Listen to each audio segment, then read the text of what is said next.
ANC in Gauteng has welcomed the removal of Dr. Mpho Phalatse as mayor. The motion of no confidence was sponsored by minority parties in the city of Johannesburg's council yesterday, and today her name has appeared on the ballot as a possible mayor alongside other two names, that of the Jama-ah and the Action SA as well. We'll now speak to Chris Vondo, an ANC Johannesburg spokesperson. Thank you very much, Mr. Vondo, for availing yourself this afternoon. Does it come as a surprise that Dr. Mpho Phalatse is on the ballot again? Certainly does not come as a surprise, but as the African National Congress, we are not perturbed because the developments that happened yesterday in Council can clearly confirm that there is no longer a DA-led multi-party coalition in Johannesburg. In actual fact, you can even see on the public space between the Democratic Alliance and the Action SA that these guys have not converged, that government has collapsed. They are blaming each other. They are blaming each other of why DA has not protected this and that. So clearly it's just a compliance issue. It's a political theater that has to be played in council because the DA does not want to swallow their pride that this thing is gone. Of the candidates that have been nominated today, council is on a break, and when they return, they will be voting. It is clear that the ANC is not backing the Democratic Alliance, and so it's between Jama-ah and Action SA. Where does the party lean towards? You know that since the inception of the coalition politics in South Africa 2016, the ANC has always worked with the progressive blocs of the minority parties, Jama-ah, AIC, many of them who have been in a relationship with the ANC.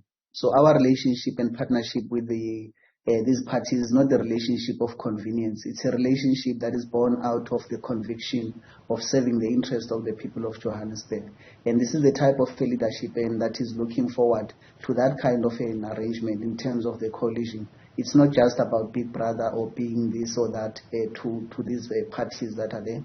Hence, we came to a conclusion that whoever that is a mayor must be supported by the African National Congress because we are driven by one common objective of removing the Democratic Alliance because they have failed to govern the city. They have mismanaged the finances of the city. They have collapsed. There's collapse of governance in Johannesburg. Clearly, you've seen, it's evident even to everyone, all and sundry, that the city has no fleet contract. The city cannot collect revenue. The city, as we are told last week, there was only 400 million in the books, in the bank of the city. Service providers are pulling out day in, day out, and that has implications for service delivery and the residents of Johannesburg. So our convergence with the minority parties agreed on an interim measure of ensuring that Councillor Ahmad becomes the executive mayor, whilst the conversation of converging on other strategic broader issues insofar as the coalition government in Gauteng and all our municipalities in Gauteng takes place, we must be able to rally behind that. You speak of serving the interests of the people, and so when you take a look at some of the issues that the people of Gauteng are faced with, electricity infrastructure vandalism leading to people not having power at their homes, increasing poverty, an Auditor General report that painted a less than desirable picture in terms of the state of finances.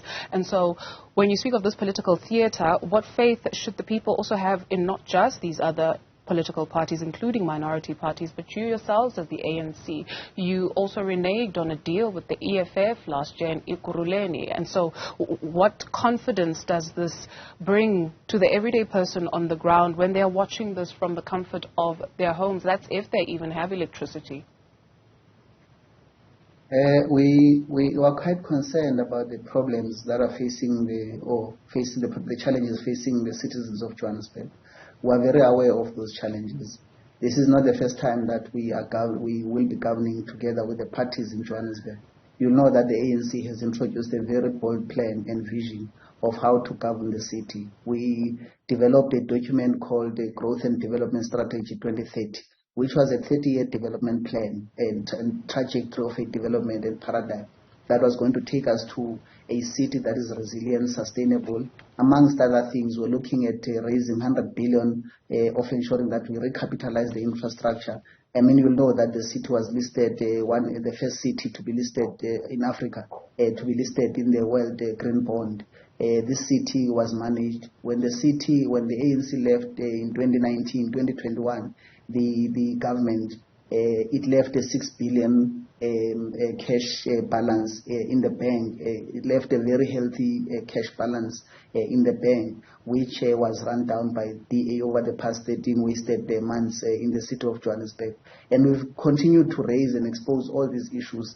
And I'm sure the citizens of Joburg have come to appreciate the pressing problems that this administration has done. So in that context, we remain committed to serve the interest of the people. We've had conversation through our caucuses, through our councillors, through the committees of Section 79. I mean, these guys are even concealing reports. There are reports that are supposed to come to council. They don't come to council. They have continued to appoint people that are incompetent, people who have fake qualifications and calling themselves doctors. They've continued to run the city down. They've continued to appoint friends who are incompetent, who have no clue. They've continued to purge black professionals who continue to be paid. As we speak, there are a lot of senior executives that were purged by the administration because they smell ANC. This administration has purged them. They are sitting at home. They are being paid. And we think that it is time for the DA to just stay away from governing our city, because that's what converges us. We are interested in the city. We want this city to run. We want this city to be like the city that used to run and become this eminent city that was revered worldwide. Chris Vondo, ANC Johannesburg spokesperson, thank you very much for your time at this